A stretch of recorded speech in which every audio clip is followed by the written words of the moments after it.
Hello student, कैसे हो आप सब। उम्मीद करता हूँ आप लोग स्वस्थ मस्त और खुश होंगे। चलिए, आज का जो हमारा टॉपिक है वो है एपी अर्थमेटिकल प्रोग्रेशन यानी समांतर श्रेणी के बारे में। इस टॉपिक में हम लोग एपी के बारे में जानेंगे, एपी के डिफिनीशन के बारे में जानेंगे कि एपी होता क्या है। इसके बाद एपी के डिफिनीशन को जानेंगे।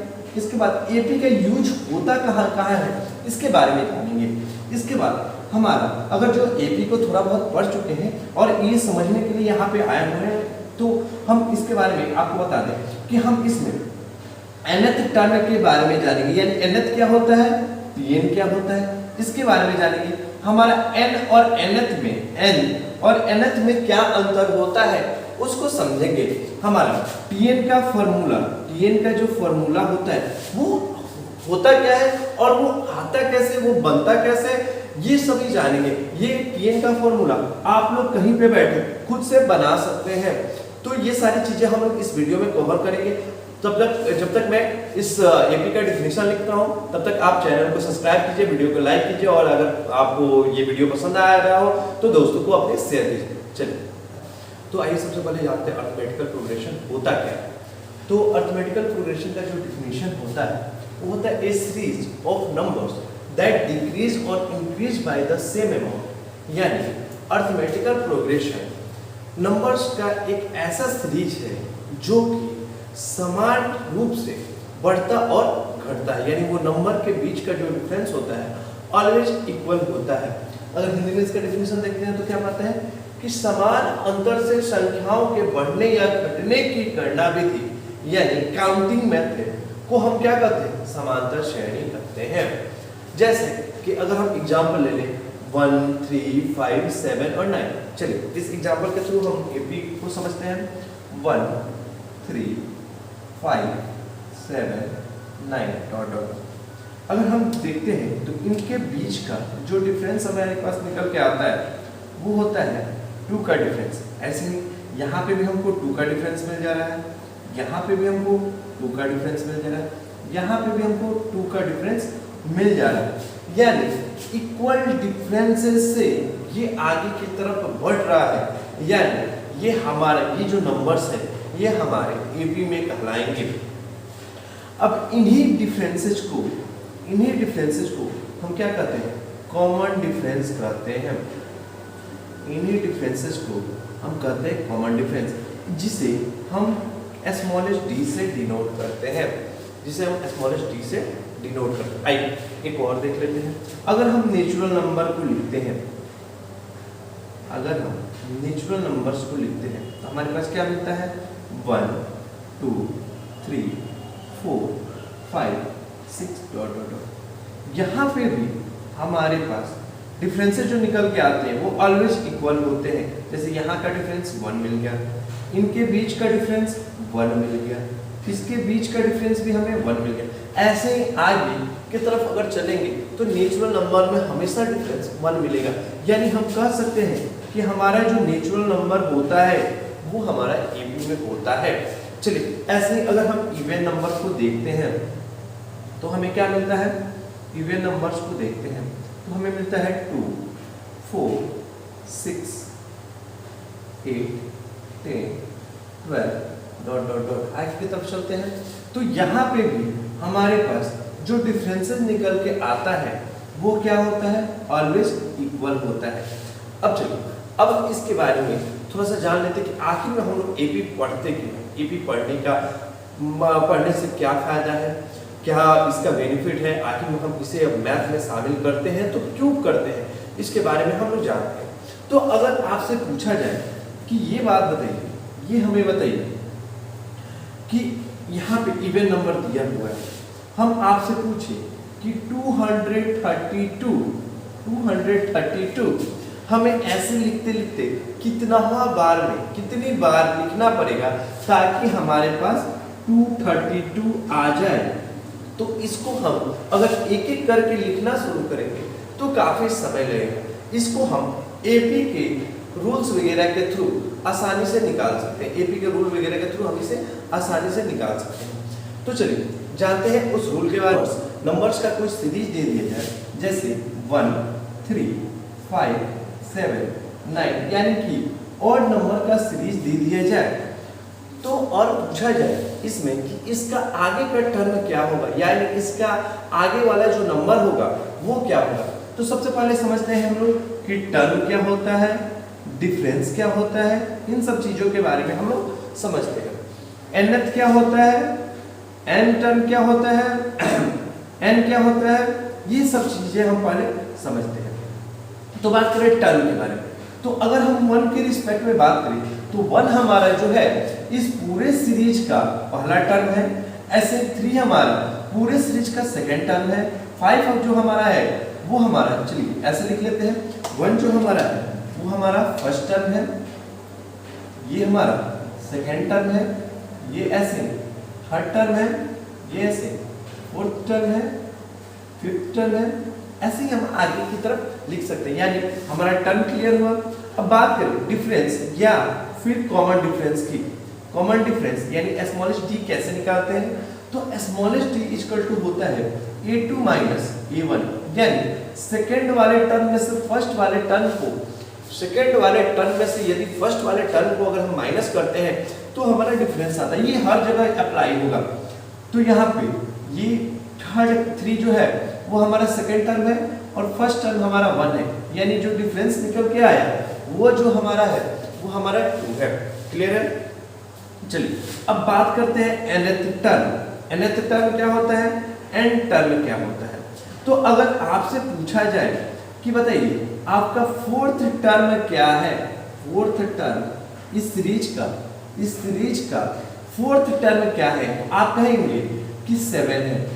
ऐसे ही ठीक आपसे पूछा जाए कि इस सीरीज का फिफ्थ टर्म क्या है, तो आप कहेंगे 9 है सर।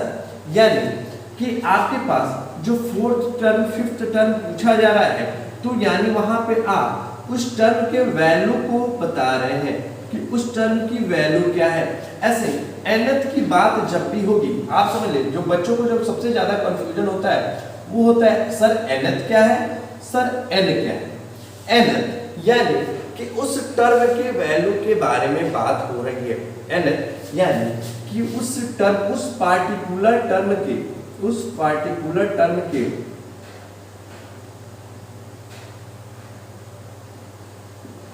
वैल्यू के बारे में बात हो रही है। जब अब पूछा जाए कि सर n क्या है, n यानी अगर पूछे हम आपसे कि ये बताइए कि 3 इस सीरीज में जो 3 है, इस सीरीज में जो 3 है उसका नंबर क्या है। सब ध्यान से सुनिएगा, इस सीरीज में, इस पूरे ऑड नंबर के सीरीज में जो आपका 3 है उसका नंबर क्या है, उसका इस सीरीज में क्या स्थान है, क्या नंबर है। तो आप सीधे काउंट करके बता सकते हैं 1 और 2, यानी इसका स्थान क्या है, सेकंड स्थान है। यानी इस 3 का नंबर्स क्या निकल के आ गया, n क्या निकल गया, 2 निकल के आ गया। ऐसे ही अगर हम आपसे पूछते कि बेटा ये बताओ कि 11th जो है, इसमें लिखा हुआ नहीं है, इसके बाद 11 आएगा, आपको पता है 11 जो है वो इस टर्म में किस पोजीशन पे है, यानी किस नंबर पे है।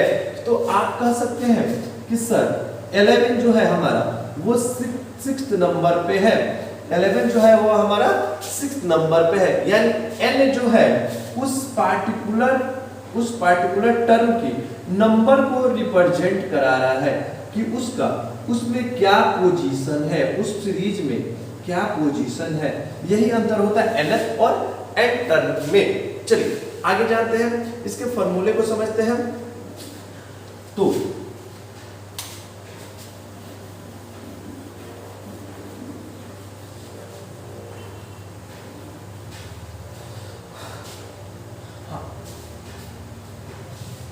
आपसे पूछा जाए कि यहाँ पे अगर हम इसको देखें, इसको अगर ध्यान से देखते हैं तो ये हमारा फर्स्ट टर्म है, फर्स्ट टर्म को हम a से रिप्रेजेंट करते हैं। ये जो हमारा सेकेंड टर्म है वो बना कैसे, ये आप ध्यान दीजिएगा। तो 1 + 2 को जोड़ने से बना। अच्छा, इसका डिफरेंस क्या है, तो इसका डिफरेंस हमारा 2 है। कैसे निकला 2, तो 3 में से 1 को माइनस किए, हमारा 2 निकल के चला है। तो इस 1 और 2 को जोड़ने से क्या बना है, 3 बना है। यानी 1 यानी a प्लस d को जोड़ने से क्या बना है हमारा, ये सेकेंड टर्म बना है। चलिए ऐसे ही थर्ड टर्म के बारे में बात करें तो थर्ड टर्म हमारा 1 + 2 × 2 के जोड़ने से बना है, यानी 1 जो है हमारा a है प्लस 2 इंटू डी के जोड़ने से हमारा जो है थर्ड टर्म बना है। ऐसे ही अगर आपसे बात की जाए कि ये जो फोर्थ टर्म बना है वो कैसे बना है, तो आप सिंपल सी बात कहेंगे कि सर 1 प्लस 3 इंटू 2 से मिलने से 1 प्लस 3 इंटू 2 के मिलने से सर ये जो फोर्थ टर्म है यानी 7 जो है 1 प्लस 3 इंटू 2 के जोड़ने से बना है, यानी हमारा a प्लस 3 इंटू डी के मिलने से हमारा ये जो फोर्थ टर्म बना है। ऐसे इसके बारे में अगर बात की जाए तो कैसे बनाएंगे, ये बना है 1 प्लस 4 इंटू 2 के जोड़ने से 4 इंटू 2 के जोड़ने से यानी a प्लस 4 इंटू डी के मिलने से बना हुआ है। अब चलिए अब बात करें कि फिफ्थ टर्म। अगर आपसे पूछे कि ये बताओ बेटा nth टर्म पे हमारा जो वैल्यू आएगा, जो टर्म का जो वैल्यू आएगा वो क्या होगा nth टर्म पे। मान के चलिए nth की जगह पे आपसे पूछा जाए कि ये बताओ कि 17th टर्म पे जो हमारा वैल्यू आएगा वो क्या होगा। ऐसे पूछा जाए 50th टर्म पे आपका जो इस सीरीज का जो वैल्यू आएगा वो क्या होगा, तो आप कैसे बताएंगे, तो इसके बारे में हम जानते हैं। तो यहाँ पे अगर आप क्लियर किए होंगे, अच्छा ऐसे इस a को क्या हम लिख सकते हैं a प्लस 0 इंटू डी, क्योंकि 0 इंटू डी जो होगा वो तो 0 होगा और 0 को किसी नंबर में बदलने जोड़ने पे कोई अंतर नहीं होता। तो यहाँ पे क्या हम कर सकते हैं कि a प्लस यहाँ पे हम क्या कर सकते हैं, हम देख रहे हैं कि अगर बात हो रही है फर्स्ट टर्म की, अगर बात हो रही है यहाँ पे फर्स्ट टर्म की, तो हम क्या कर रहे हैं कि यहाँ पे एक कम करके यानी इस 1 से एक कम करके d में मल्टीप्लाई कर दे रहे हैं। ऐसी बात हो रही है सेकंड टर्म की, तो हम यहाँ से सेकंड यानी 2 से एक कम करके यहाँ पे d से मल्टीप्लाई करके सिंपल सा लिख दे रहे हैं। ऐसे ही अगर बात हुई थी थर्ड टर्म की, तो 3 से एक कम करके यानी 2 को d में मल्टीप्लाई करके a जोड़ के हम बता दिए कि हाँ थर्ड टर्म का वैल्यू क्या होगा। ऐसे ही अगर फिफ्थ टर्म में बात करें तो a प्लस फिफ्थ से एक कम करके यहाँ पे d में जोड़ दिया जाए। अब बात किया जाए जब nth टर्म की, तो आप सिंपल सा कर सकते हैं a प्लस इससे एक कम यानी n माइनस 1 इंटू डी। यानी अगर आपसे बात किया जाए कि nth टर्म का वैल्यू हम कैसे फाइंड करेंगे, तो आप सिंपल सा लिख सकते हैं a plus n minus 1 into D, और इसी nth टर्म को हम tn से रिप्रेजेंट करते हैं, इसी nth टर्म को हम tn से लिखते हैं। चलिए अगर आपसे पूछ दिया जाए यहाँ पे कि ये बताइए कि इस सीरीज का 27th टर्म क्या होगा, इस सीरीज का 27th टर्म क्या होगा। सिंपल सी बात है, हमको a पता है, a हमारा 1 है, तो हम लिखेंगे t27 equal to a plus 27 minus 1 into D. यानी a जो हमारा है 1 है, 1 प्लस 7 से एक कम करके 26, और d हमारा क्या है 2 है, यानी 26 इंटू 2 52, 1 प्लस 52 यानी 53, यानी 27th टर्म पे 27th पे हमारा जो वैल्यू निकल के आएगा इस सीरीज का वो 53 होगा। तो ऐसे आप आसान तरीके से एपी पे किसी भी वैल्यू के किसी भी टर्म के वैल्यू को आप आसानी से निकाल सकते हैं। चलिए नेक्स्ट टॉपिक में हम लोग इसके क्वेश्चन को समझेंगे। अगर आपको वीडियो पसंद आया हो तो लाइक कीजिए, सब्सक्राइब कीजिए और अपने दोस्तों को शेयर कीजिए।